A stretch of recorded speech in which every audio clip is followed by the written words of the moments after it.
actually hit the We've blue. been planning this game out for 5 minutes. Yeah. So it's already cocked back. Just. Oh God. Take the face. Not in the face, not in the face. All right, what do you hit?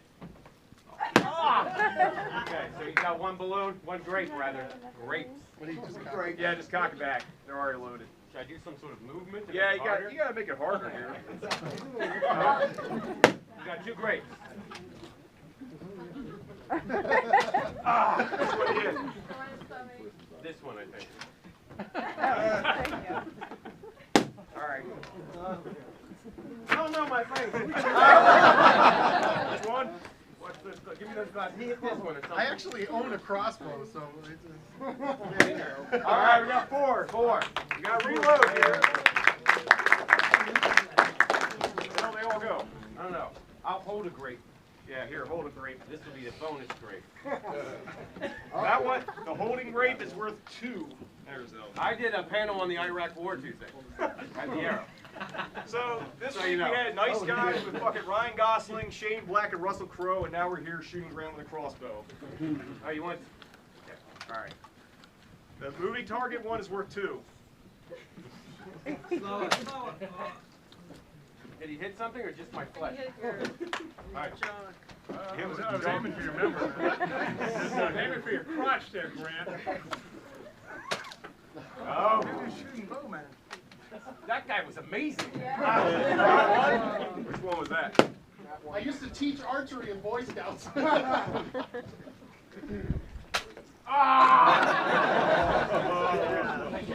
Great revenge! So what we got? 1 in his balls? That counts for something. All right. Next one. You know, we're gonna make. This is the ring. This is worth 5 points. This moving one. Just make that worth the membership. So all you gotta do is cock that. Good for the eyes. No, you gotta cock it. All right. Blind team, you get them all. All right, got one. Ah!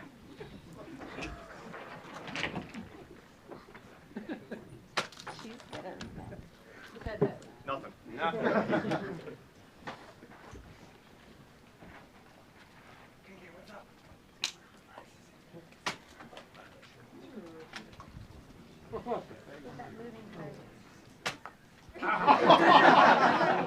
Got what? We got 4. All right, it's down to you. Your last. You gotta either tie it 4 or hit the moving one. He knows. He's played this 100 times. So all you gotta do is cock it back. Great revenge.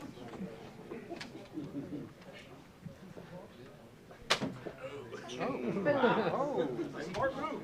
Will you get 2 or 1? Just 1. Go for the moving one. Got that? It's so weird having someone aim that very low on my body. 3. We might have a grape off. I want a grape off. Grape off? Okay, we have a grape off between him and the last Boy Scout. So do we do the grape off? Yeah. All right. We're doing the grape off now. There you go. This one, he pops. You gotta pop that one. Gotcha. That one? Yeah. All right, you'll do 1 and 1. 1 and 1. We'll just put 1 in. Sideways. Oh.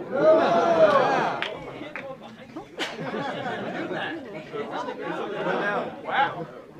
He steals from the rich and gives to the poor.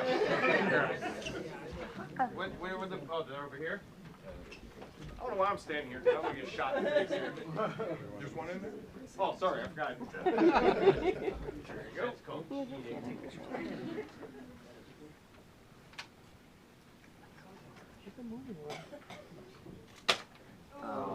Hit my chest. The last Boy Scout legend came in second.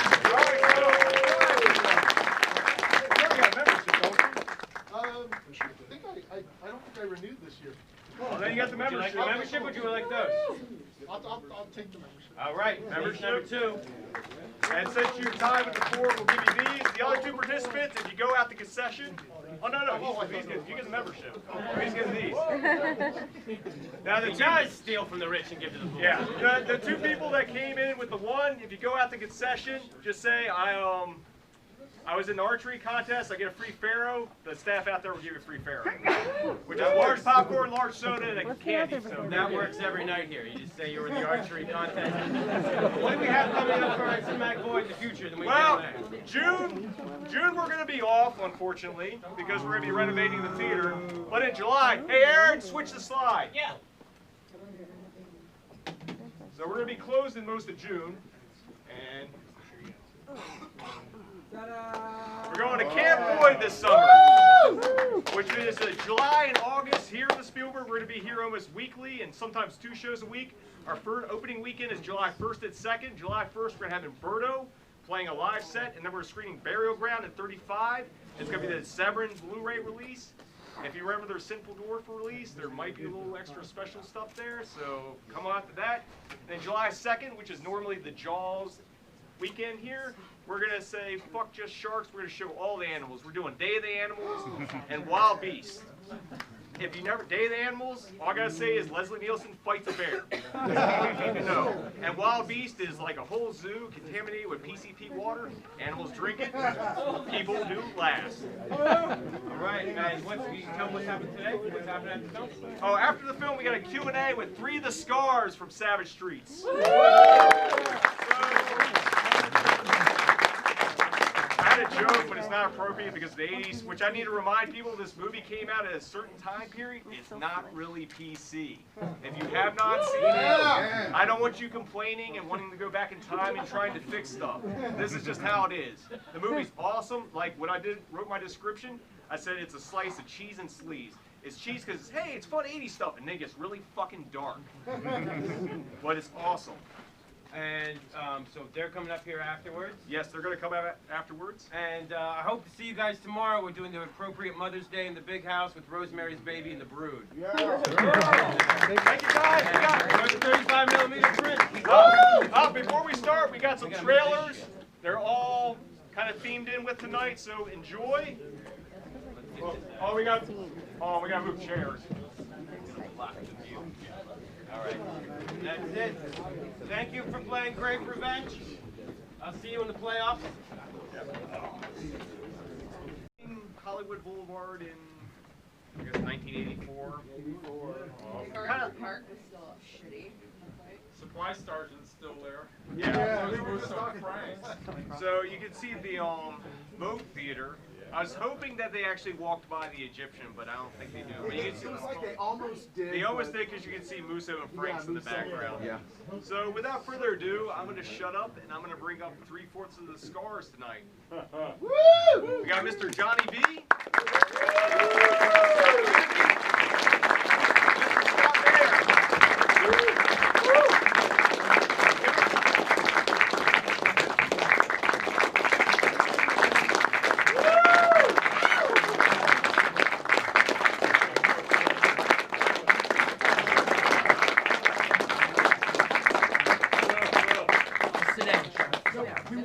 I just wanted to do one thing for Robert because he couldn't be here. And Robert Jake, so I wanted to do a real quick thing. And he's gonna.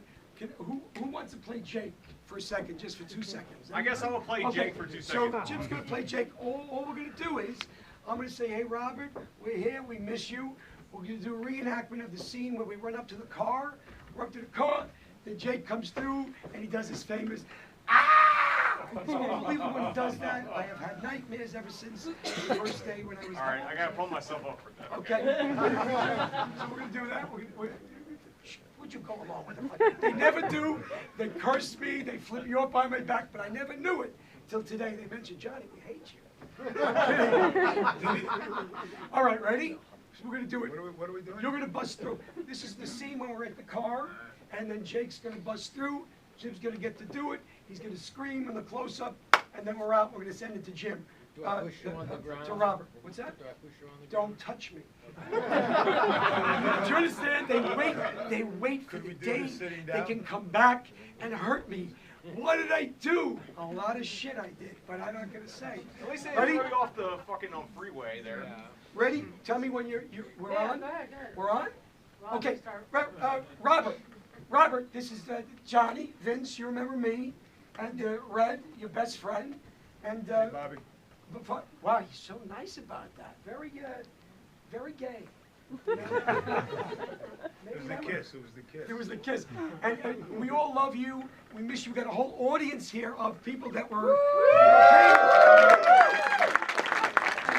it's all due to Jim's, efforts and so forth. So we're gonna reenact a quick scene. This is the scene. Remember Hollywood Boulevard? We'd come and see the car. They screwed up our car. These ladies, Linda Blair. Where are you, Blair? I tried to get her down here, but she wasn't feeling so good. Okay, ready? And action. We run up to the car. What do I say? You run up to the car. We just all run. No, hold on. Okay, Just relax. Went up to the car, went up to the car, went up to the car. Oh shit, we see the car, it's terrible. Look at the car, Oh my Jake. God, look at the car. See, Look at the car, they Jake. never helped me. Never. Right, and then Jake, you're gonna come through. It's close up on you and beautiful. Yes. That was perfect. We love you. Robert. We'll see you soon. We miss you. Now just go back to sleep or whatever you do. Peace out. Thanks for putting up with that. Notes, because two of you guys were very funny today. We found out you guys were coming, so I had to modify my questions. But I guess, how did every one of you guys become involved with film? We'll start with Scott and we'll go down. Well, I had done some commercials and stuff, but I was in a nightclub. One of the clubs off of Hollywood Boulevard here, I forgot what it was. It's down that way.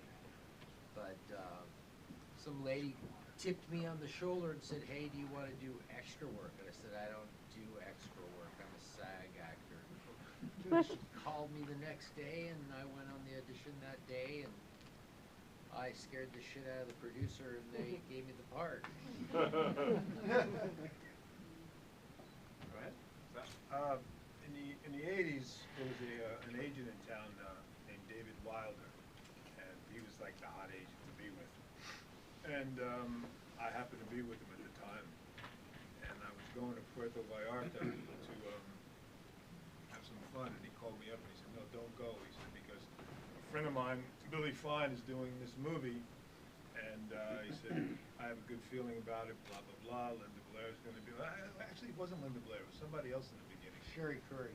Yeah, there was another girl attached to in the beginning, right? The Yeah. girl from the Runaways. Yeah, the girl from the Runaways was actually supposed to be in it. He said, it's going to be a hot thing and blah, blah, blah. So postpone your flight, come to meet the director, because the original director was Tom DeSimone. Not Danny. Danny Fine, who directed it. Not Danny. No. Danny Steinman. Danny Steinman. Getting old enough for sissies. Alcohol. But anyhow, so I went over to the office and I read for him, and he was going back and forth about using me for Jake or using me for Fargo, and then he said Bobby was there in the office at the same time, and he brought Bobby in, and Bobby and I instantly clicked, and we were fooling around in the office, goofing around. You know, we're two young guys, man. We're having fun in Hollywood in the 80s, which is a great place to be. And we just clicked, and he just, you know what, he's Jake, you're Fargo, and that was it. And that was it. What was the question? How did you get involved with the film? Like, be honest, it was the first thing I ever did. You know, my voice, what do I sound like? Mel Brooks. Holy shit, Mel Was that Brooks. the first thing you ever did? Yeah, oh no. You know what? The first thing I ever did was called a Kids Superpower Hour with Shazam. And we were all superheroes on CBS. It's a big hit show, and one of the stars of the show was Rebecca Hurley, who her mother told her, "Rebecca, I know you're only 10 years old, but I want you to carry a gun with you." And I knew then I was, this was maybe not the right business for me, but I still stuck in there. But that's when I met Rebecca Hurley first. Is that the name, Pearl? Because I know you know Jim. Jim is just like, "Go, shut up, just shut up and just go." Like any other actor, I think it was an audition, and went to the audition a few times, and We all met on the film. And Yeah, well- the thing about it, we instantly bonded, the four of us. We got along really well and had a lot of fun. I went back several times for the audition, like, you know, and then I got the, and I was a big, huge fan of this girl who spun her head around 100 times as a kid. You know, I mean, I could not believe, holy shit, I'm gonna do this thing with Linda Blair. It was a dream come true, you know.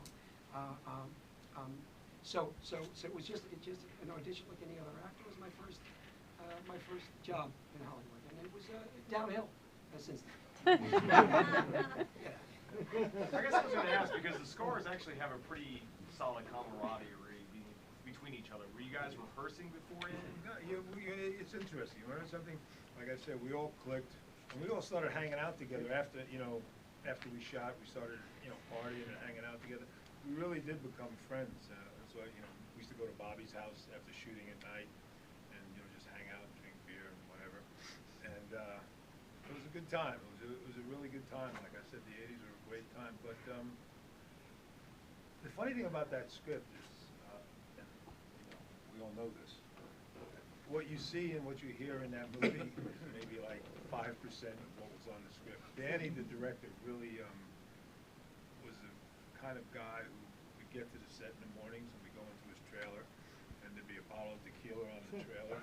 And this is like 6:30 in the morning, and okay, guys, let's write the pages for today. And we literally just knock out the pages for that day, and it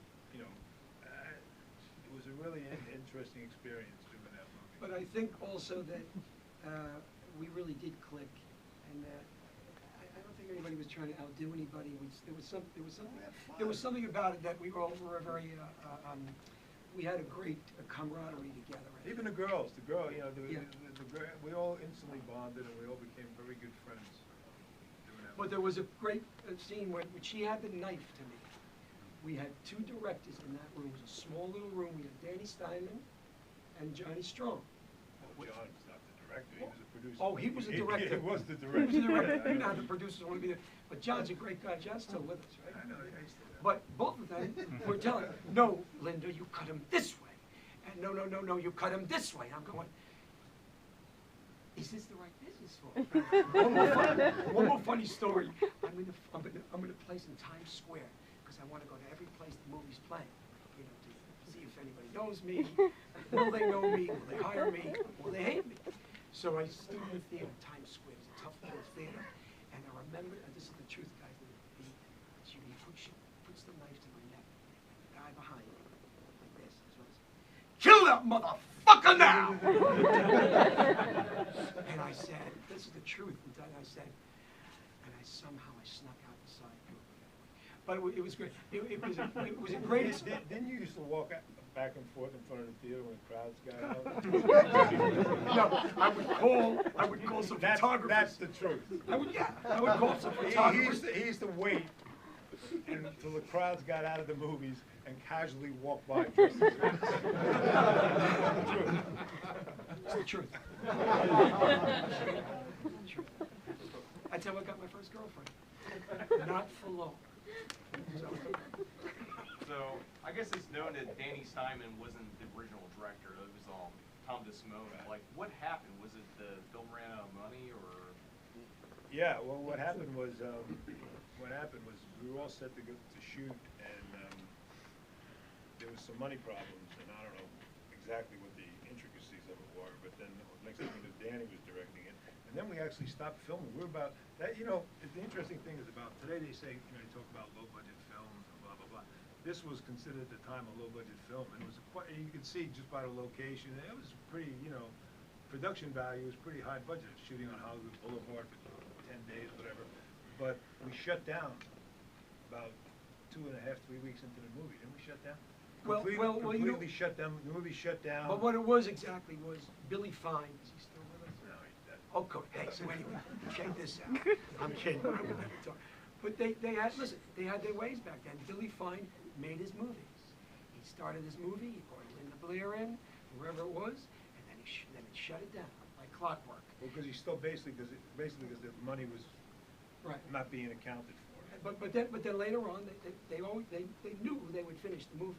They made a deal, tell them the truth, they made a deal with the mall. Because it's MPM. Yeah, well. Yeah, which is what- Branston, which was, if anyone knows their horror history, Branston owned Texas Chainsaw Massacre and basically Devil's Reign, and they also owned Deep Throat, and they made a lot of money and a lot of people involved. And Well, just for the record, I have no idea what he's talking Well, about. this guy, I'll tell you to you straight. So basically what happened is they ran out of money, and this guy, Michael Francesi, a mobster from New York, a guy from New York, came in and he bankrolled the completion of the film. Because they had shown him the dailies, he liked what he saw money in it, and he gave him the money, and that's how the film got finished. If you'll see his credit, the name in the credits, you'll see Michael Francesi. And he was listed as one of the executive producers. But we shut down for about two weeks, I think, right in the middle of the shooting, and I don't think it was longer than that. Seemed like No? 3-4 months. However it was, I don't know, but anyhow, and so the movie was dead, as far as we were all concerned. Everybody started going their separate ways, and then we got a call that we were pumping it back up, and then we finished the movie. Because I was curious, because Deborah Blee, who was in the movie we showed earlier this month, Beach Girls, who was the star of Beach Girls, was in Savage Streets, but then she kind of mysteriously vanishes. But, well, that's what happened. Yeah. That's because people's schedules, they went their different ways. There's another girl that's in it in the beginning too, and then she vanishes too, one of the main girls. He's saying vanish, don't put that thing with the mobster No, thing. what I'm saying, vanish is like they disappear from the movie, but they went on to other projects and they weren't whacked or anything like that. So I guess at the time, because this movie came out at the time where there's a lot of revenge films, there was like Death Wish 2 and 3 and those kind of things. There was also Class of 1984, which was capitalizing on the big punk movement because LA was a big punk scene and a lot of people were like overemphasizing the violence aspect of it. Were any of you guys into punk rock at the time? Me, just me, and it was more the artsy punk. It wasn't the beach violent punk. Used to hang out. I lived on Cherokee Street for a long time. I lived all up and down this area. We used to go to these punk clubs down in Venice and stuff, and that's kind of like where we started, when we started talking to the wardrobe girls. It was just like really starting to happen, really starting to kind of fashion some of the looks after that, what we thought it was back then. And, but he was the original one though. So you were more the artsy punk than like the Black Flag and all. I like those guys too.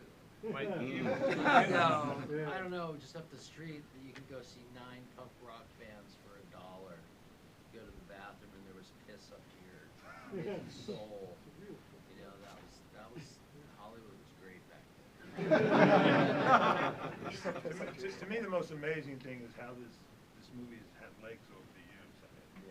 I mean, it blows my mind that there's like some weird. I haven't seen this movie. I don't know when the last time I saw it. You saw a lot. You watched it last week. Just last night. But no, seriously, and in watching it, I don't know. It's vulgar. It's coarse. It's politically incorrect. I mean, I apologize to anybody that's been offended. I'm sure we've offended many people by making this. But in a weird way, it's got a weird power to it. It's got a weird thing to it. It's got some weird sort of I don't know. It's like just watching it, and not because I'm in it. well, what the reason why I kind of programmed it is it's an LA movie. It's a really good LA because you see all the sights and sounds and it reflects the era, which I think is why it holds up because there's moments that are like, hey, it's fun, it's a good 80s movie, but it has a power to it because it's got a weird sort of thing to it.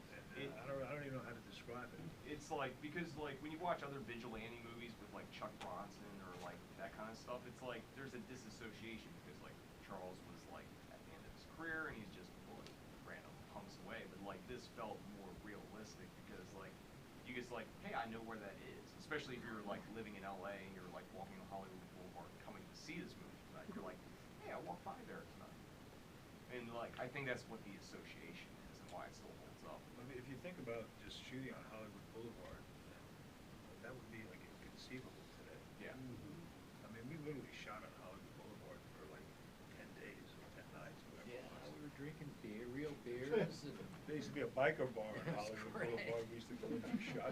Those two guys that on the motorcycle, they were real bikers. Bobby and I used to go into the in between shots. We'd go into this biker bar and shoot tequila in this biker bar just to see if like they would know that we were actors or fake or anything. And then we wound up talking to him. We wound up getting him extra work as those two bikers that were doing the drug deal with on the side. Where was I during all that? Because where was I? I'm just curious. Where was I? Oh, I know where you were.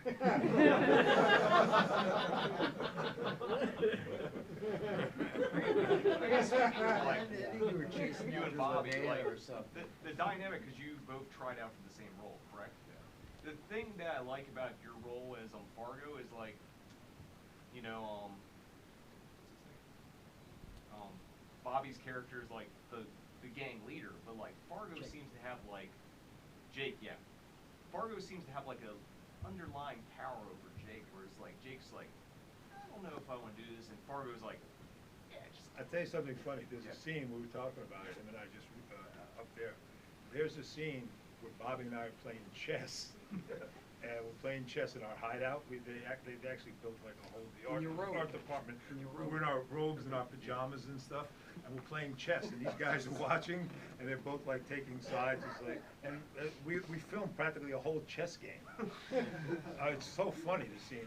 Now, again, they couldn't put it in the movie. I was not in that scene at all. Just you know, I I want to hear the old. I was like snorting huge lines. And we're playing chess, and I wind up beating Bobby in chess, and he destroys the room because he gets so pissed off.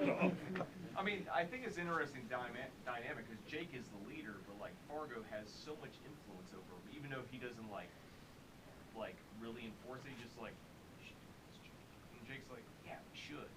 So like Fargo's kind of like sort of like the indirect leader, even though he's technically the second command. The scene where I kiss him just before we shot that, and that rape scene, I don't like looking at it personally. I mean, to me, it's hard to look at. And the last time I saw Linnea, we were talking about it. But anyhow, it's a very, I think it's an ugly scene, and it's hard for me to watch it. But just before this part of it where I kissed Bobby, Danny came up to me and he said to me, all right, he said, Bobby comes over to you, he says, kiss him. I said, what? He said, kiss him, let's see what Bobby does. And by the way, I said, he's going to haul off and belt me. He said, so what? He said, let's see what he does. Good. But I was going to say, I just came back from Florida, and I was spending some time with Linnea. She's got like 6 dogs. She's doing wonderfully. I was trying to persuade her to come out, but she had business out there and so forth. And she's really a wonderful, amazing, just to let you know, I mean, you know her from films and something, she's just a great, sweet lady. And no, she won't still date me.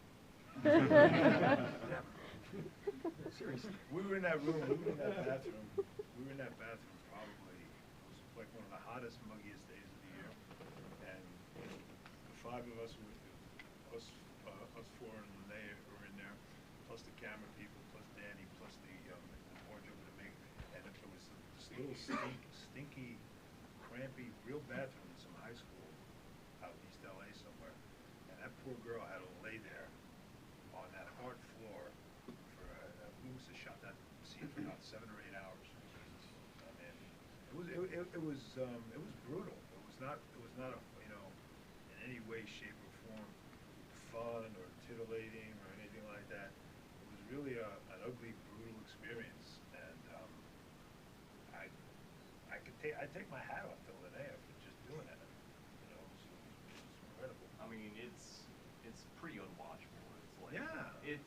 Because like I said for the movie, it's like it's kind of fun in an 80s sense until you get to that point, and then it goes really, really dark, and then it kind of comes back from there. But it's just like it's a fun scene to watch. Well, what was the discrepancy with, there was a discrepancy with something with the rating or the kick? The MPAA. Or the kick, something with the kick. At They- the end, it got too brutal, The MPAA, like I think the original cut had 3 kicks. The MPAA cut it down to 1. Well, I'd read something one time somewhere that, and you were saying it to me before too, wasn't it? That there was like something, some poll that said that it's like the most horrific rape scene ever to be put on camera or something. I mean, it's nasty, but it does But you know, and in a way, it's nasty too. But it's a stylized nastiness, which is kind of really weird, you know, because it's a stylized scene. It's not like shot like, you know, hard and brutal, like, you know, something like, you know, what you see today. It's stylized, but at the same time, it's still ugly and nasty. It's weird.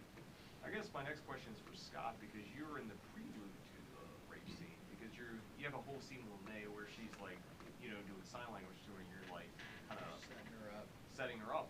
And like the first part is almost kind of sweet in a weird way, but like, and then it just turns dark, especially when you're doing the hand gesture. I was purposely trying to do that to, you know, because if I came in there like a psycho right away, it would be like, okay, we know what he's going to do. But I wanted it to like go, hey, what's that guy doing?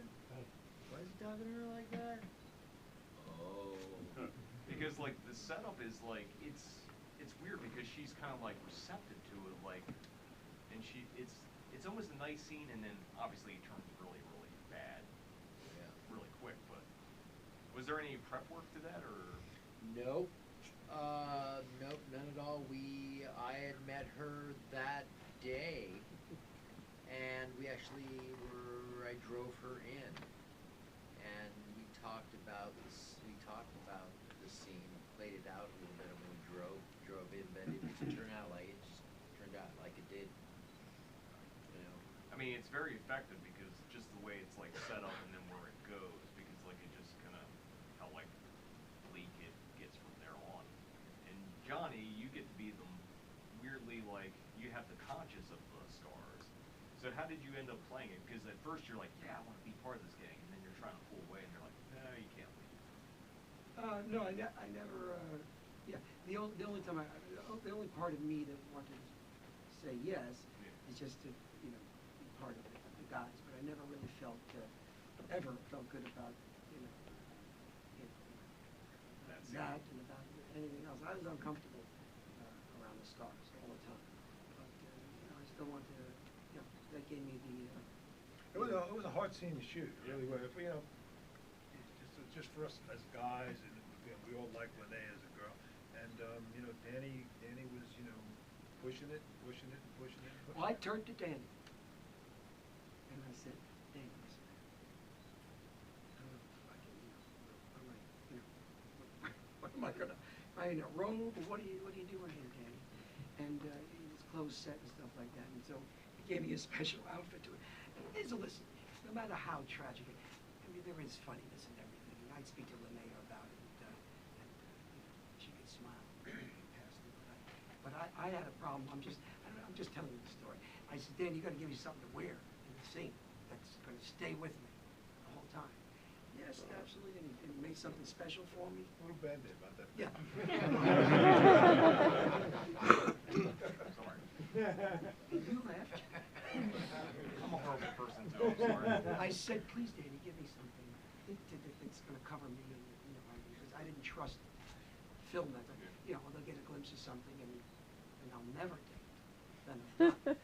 But so he gave me something. But first shot, it just disappeared. It was not here anymore. Nothing was on me. That's why in that scene, she looks up, she goes, "Holy shit! I will never go out with this guy." And still to this day, she'll never date me. But in answer to your question, I just wanted to be one of the guys at any length, as we see a lot of that in the real world. You know, people do stupid things just because they want to, you know, be part of the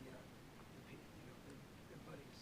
Because you try to pull away earlier when they go to the, I guess the weird new wave rock club or whatever it is, and then definitely when they throw like the pregnant girl off the bridge. I mean, I ill feeling to everybody, and you know, when I hung in there. How old was most of this audience in the 80s? They don't even know we're talking.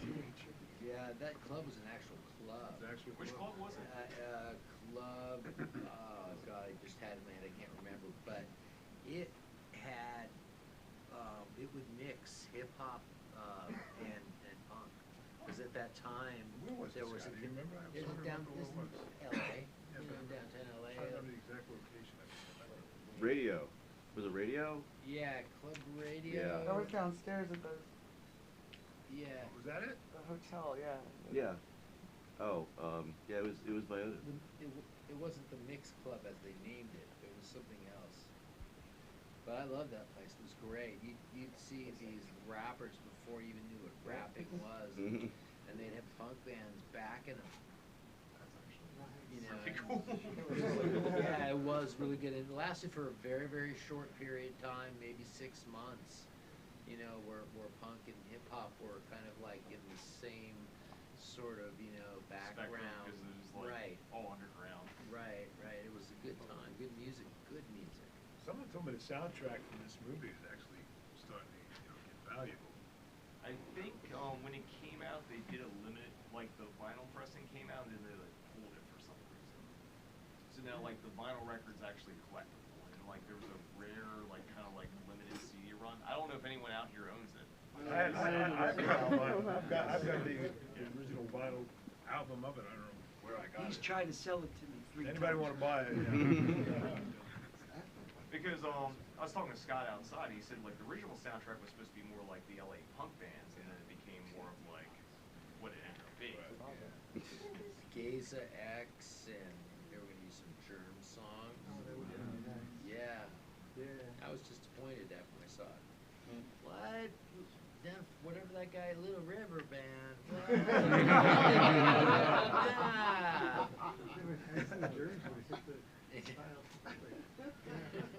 What?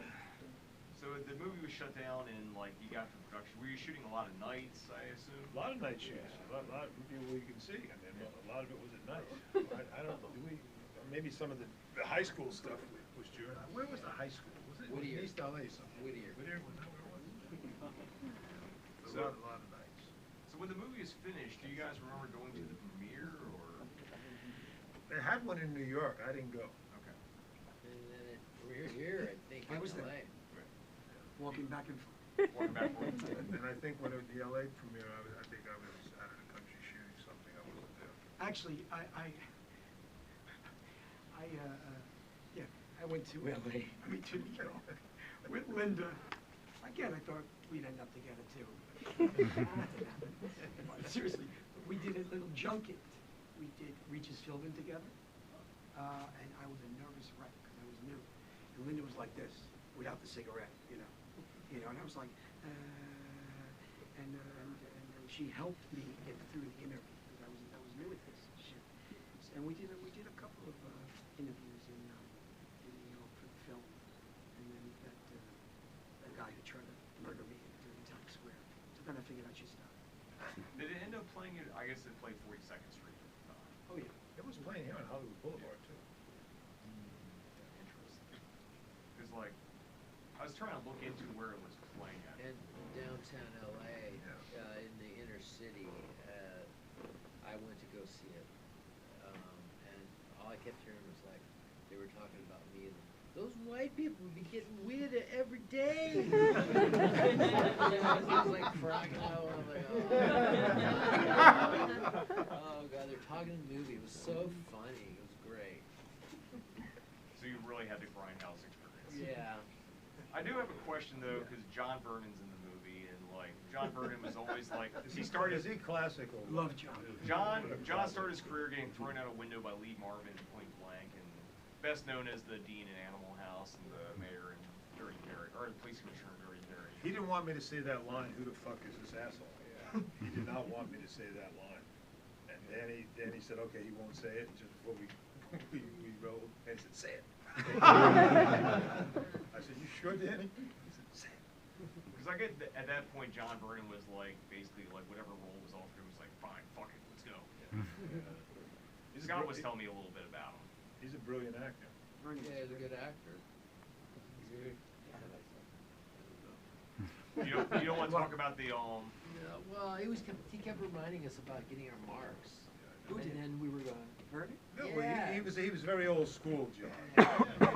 He came up to the Hollywood star system. He was a big star with the Hollywood, yeah, star but he thought we system were and like, Scott was mentioning that the "Go Fuck an Iceberg" line was improvised, right? Well, he said that in retaliation to what I said about, he did not want me to say that line about who the fuck is it. So you can actually, if you watch it, you can actually see his mind clicking.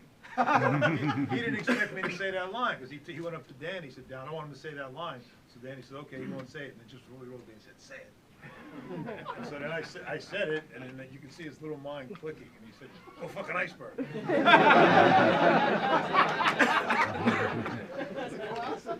That's a great line. It's kind of what it feels like. He's just like, oh yeah, well go fucking iceberg. Yeah, exactly. That's exactly what it was. He couldn't think of anything else. Was your reaction natural to that when your guys Yeah, are well, laughing?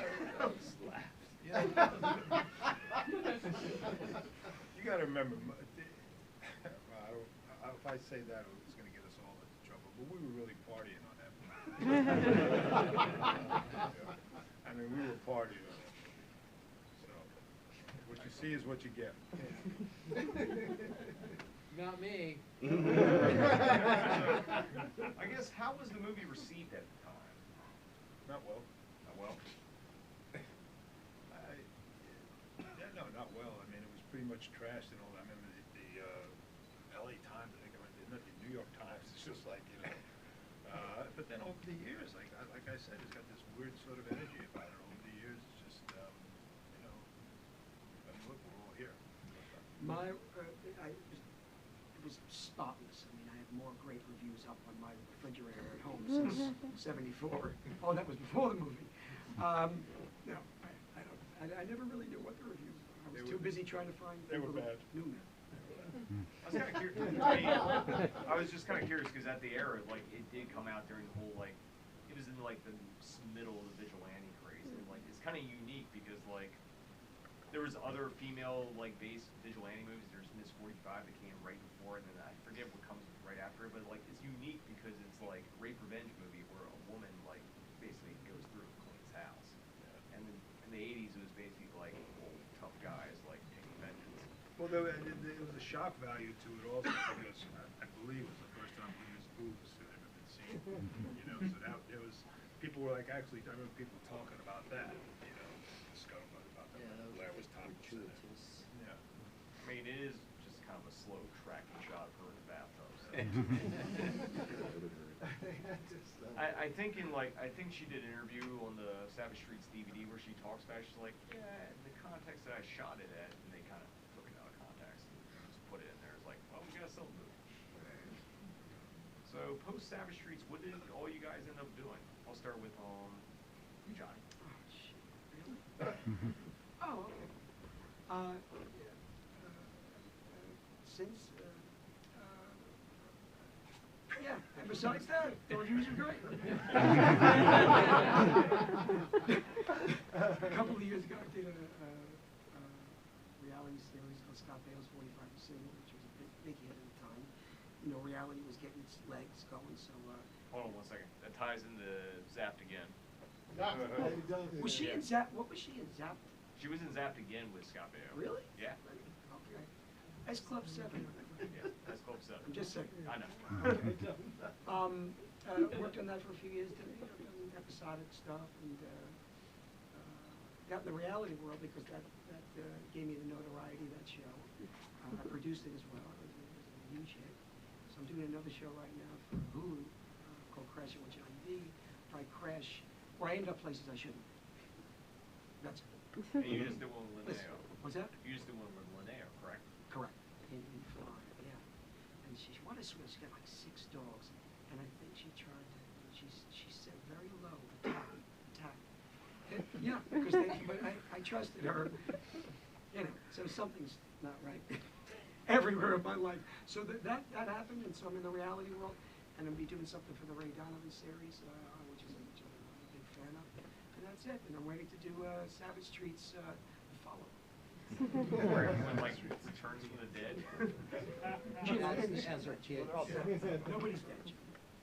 I guess. No, actually, the truth of the matter is that Robert wrote the script, which is a follow-up to this project, which is an amazing script, actually. It puts us in there as the family, the parents of, and it's a great story. And, you know, it had some legs for a little while, so we might want to go out there and do that sometime, you know, before I'm in a walker. Actually, wouldn't be bad. Be interesting. In a walker? You know, there's not enough characters in the Walker anymore. Jim, you're terrible. What'd I do? Go ahead, Sal. What have you been I'm working sorry, I on? forgot one.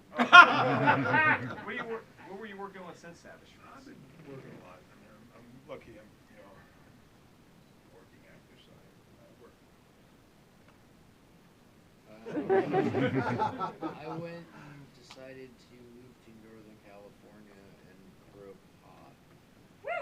Yeah, and that went pretty well for a while. But now I'm a respiratory therapist in the hospital. And, yeah, that's what I do. But still has the itch and the urge, right, and the passion to be in front of the camera. We talked about that. And this guy did a great stint on Desperate Housewives. If you guys were fans of that, he really was wonderful in that. I taped every episode. He is actually a great Shakespearean actor too. Yeah. No, people don't know that about him. And his father is a famous, Western. Yeah, Western. Yeah. and did So he's live been TV. in and around the business. So I guess we'll open up for crowd questions. Who's got anything? One here. Go ahead. It's a two-part question. One is, how was Hollywood Boulevard back then compared to now, and how is the business back then compared to now? Must be a historian. What do you say? What Definitely Hollywood- dirtier. dirtier and nowhere near as commercial as it is now. Yeah. Now it's, back then it was gritty. It was gritty because the glory had faded from the Hollywood glory years, and money hadn't come in yet. So it was still kind of like New York in the '70s. New York went through a real downtime in the '70s. Hookers, junkies, the whole line. Hollywood Boulevard was kind of going through that like in the early '80s, mid '80s. And now it's getting commercialized like anything else. The only thing I notice is that there's no hookers. I'm kidding. It's different. In terms of the business, it's a lot harder for actors right now. Yeah. Even with all the ancillary avenues that are open to actors, Hulu, Netflix, whatever the hell it is, it's so much harder. But now again, it's all about the money now. It's all about the money. Roles that I got earlier in my career, I'm not even counting Savage Streets, because but I'm saying other roles in other films, or an actor of my age and relatively inexperienced back then could never get those roles today because everything is packaged. It's all packaged, and it's all about how many people are following you on Facebook before they cast you. And That's the it's just big a different business. Big deal Different now, business. as I'm sure you know, is that when when a young actor shows up on the scene now, they talk about the social network. And how popular are you? I actually teach acting now. I've got my own little class that I work with a lot of younger, talented, guys and gals that are coming up now, and it's so much harder for them to even get auditions, to get an agent, to get an audition. And back then, it's like ignorance was bliss. We didn't know any better, and it's like I remember going in and reading for starring roles in big fucking movies with big agents. Going in and having to do a monologue for William Morris, doing a monologue for the head of William Morris, sitting in his office doing a monologue. I mean, that would be unheard of today. Today, unless you had a hit list of so many features under your belt, TV shows, and film on you of the yin yang, you couldn't even get into the door of a big agency. It's just a completely different business. Next. Really? No one has a question? Oh, back there. That school looked familiar. It looked like a school in Boyle Heights, I think that I.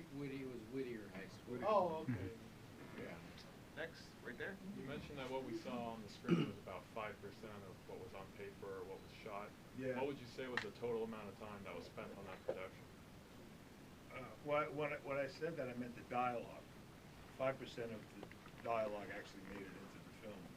The rest of it was just all of us, doing our thing with Danny. But that's what I meant, was the dialogue. Yeah,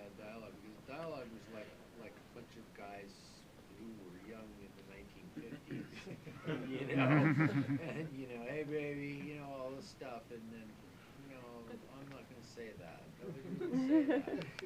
No. Did you guys do any of your own stunt work? Yeah, we did it all.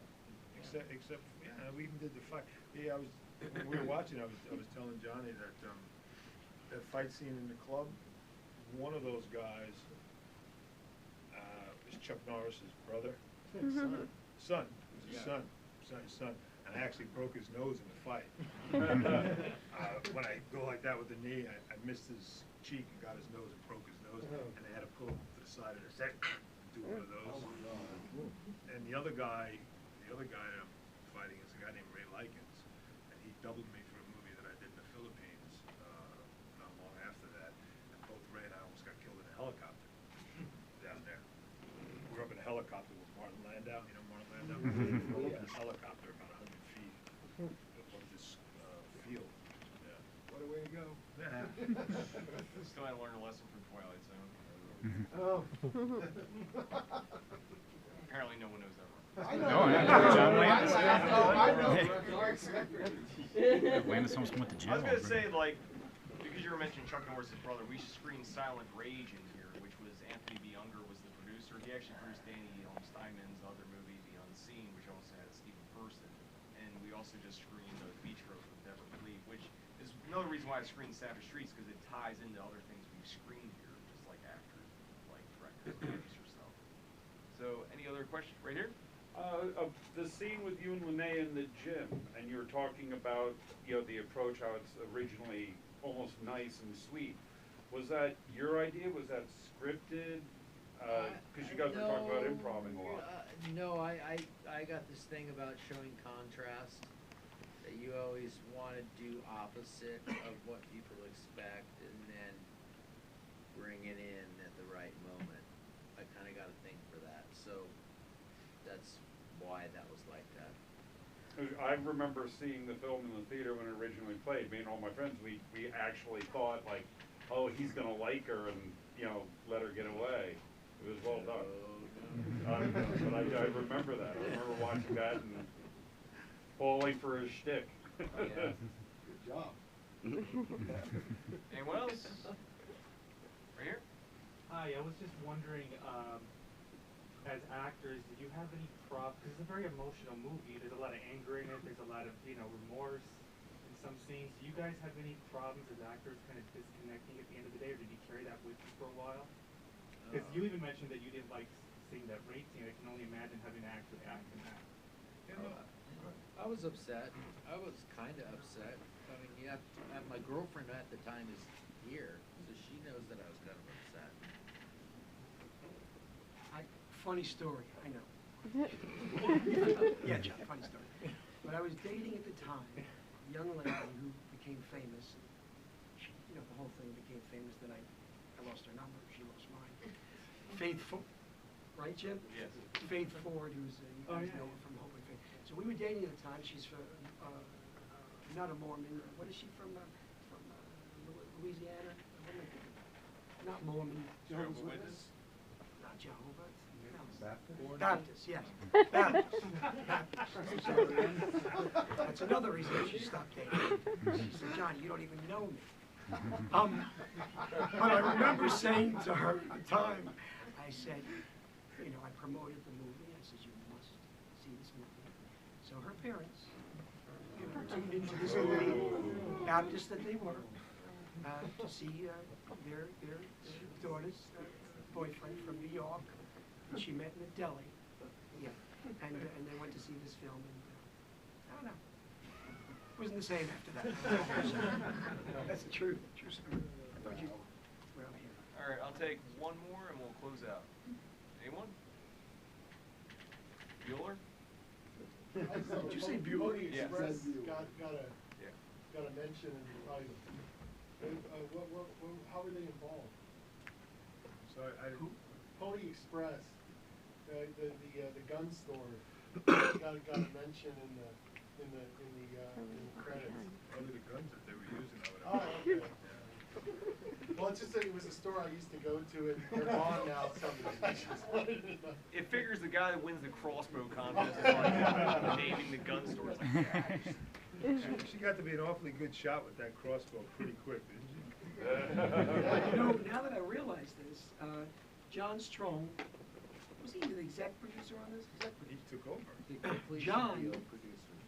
and in his home, in his bedroom. You know this, right? Did you know this? I've never been in his bedroom. I gotta go, that's a wrap. Fuck, I knew I'd say something I shouldn't. John, I'm sorry. So what?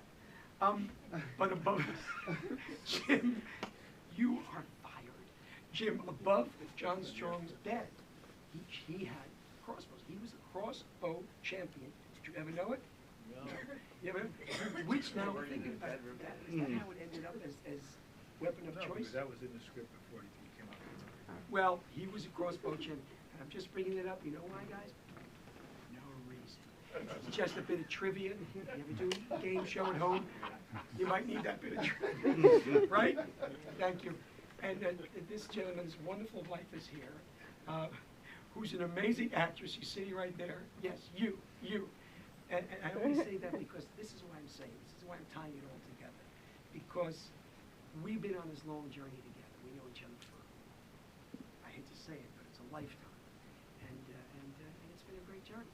And so this crazy script with this wonderful actress and personality, Linda Blair, kept us as friends, knowing each other through events and everything else.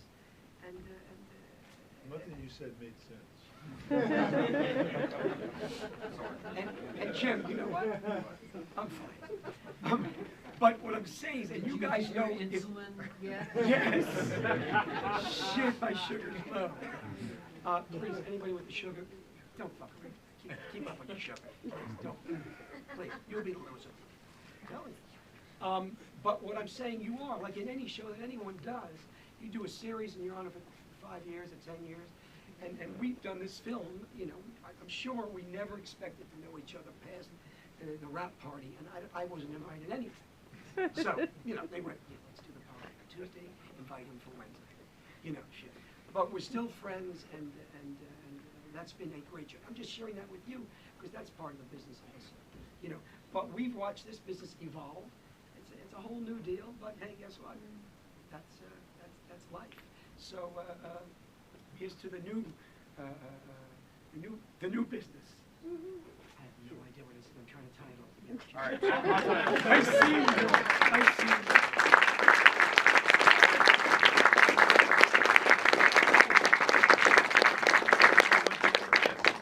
Thanks all for coming. Yes.